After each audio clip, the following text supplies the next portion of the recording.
is Tracy and I'm part of the Scribe support team. Today I'm going to be covering your initial setup and if you're new to Scribe, the steps that you need to take. First thing I'm going to show you is the comprehensive help guide and quick start guide that we have.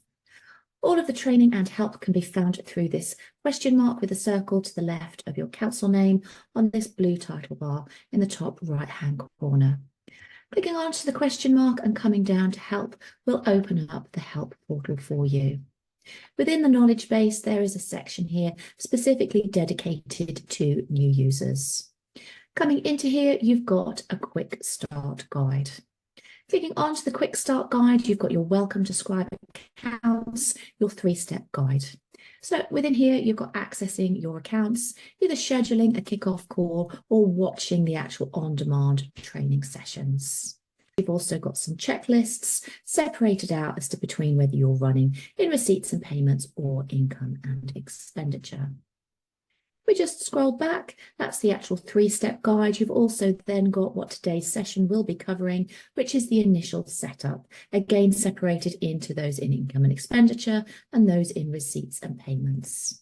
So coming into this one, I'm going to be talking about logging in through Google Chrome, changing your password, setting up your council profile, adding your cost centers and cost codes, running a copy of the summary report to check that you're happy with that structure, and then finally setting up your bank account and Scribe opening balances. They're going to be those cash book balances. Before, when you have the availability of those AGAR figures from last year, restating your prior year so that you've actually got that annual return information showing on the left-hand side of your annual return. So going back to Scribe itself then, so second part that we've got there as well is the training sessions. So these are all of the upcoming training sessions that you can register for. They're all completely free of charge and anything will be listed here. So currently at the moment, I'm doing this initial setup.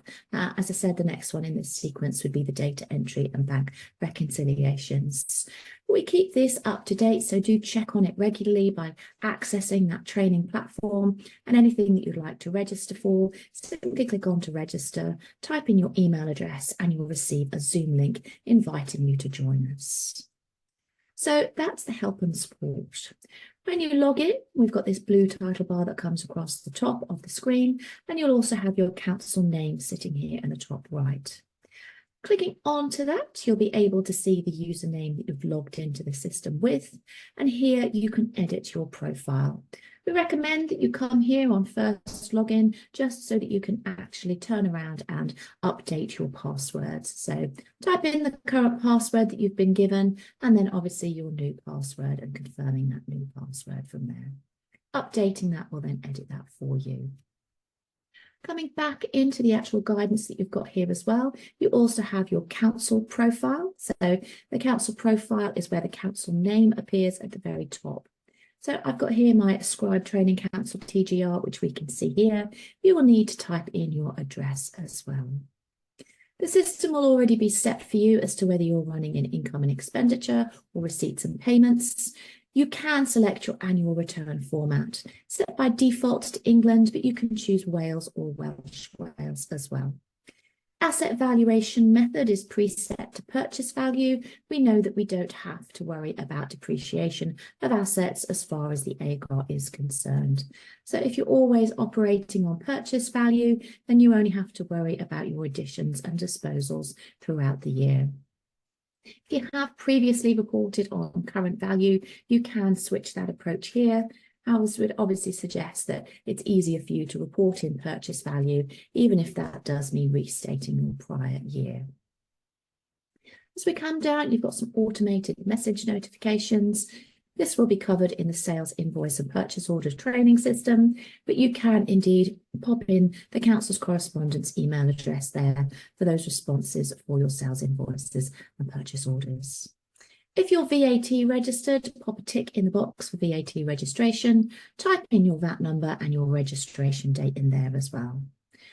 Clicking on to save at the bottom will update your menu options on the left-hand side.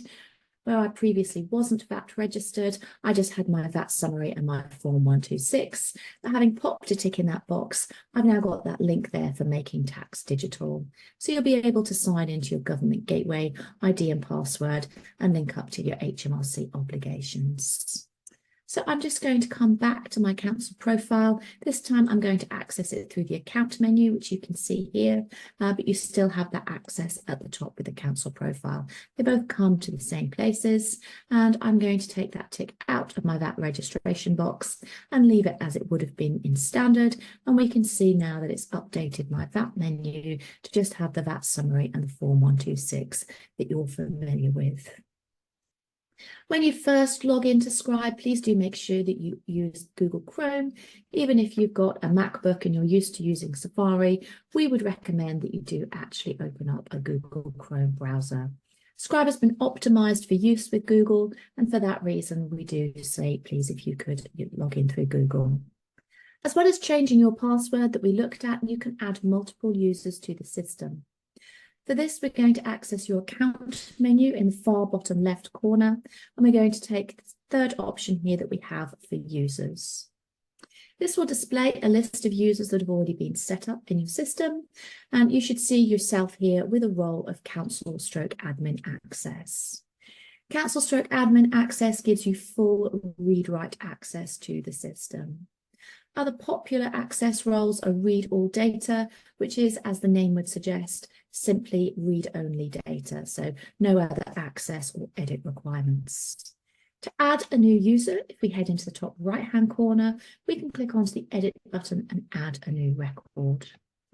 Type in the user's name, their email address, phone number if using two-factor authentication, and then you'll allocate them with a password. Provided those two passwords match, the system will save the new user. You then want to assign a role to that user access. So here we've got a list of all of those that are available. So everything from within the accounts part, we'll be looking at banking, at billing, the council/admin setup, HMRC, invoices, the read all data, reports, setup, transactions, etc. So if it's just council admin access, you only need to select that one. But if it isn't council admin access, if you're just building this up gradually and you wanted, for example, banking, then billing, and also the reports and possibly the read all data, then you can just carry on typing into here and building up that user role access for the person. Clicking on to add will add and save that into the list for you. Once they're created, clicking onto the three vertical dots on the right-hand side will allow you to edit their access, to remove the access, or to reset their password if it's just a single user that you've set up. Okay, so that's opening Scribe using the Google Chrome web browser, obviously changing and safeguarding your password when you first log in, setting the council profile and VAT areas. We're now ready to actually move on to the setup within Scribe for creating your cost centres and cost codes.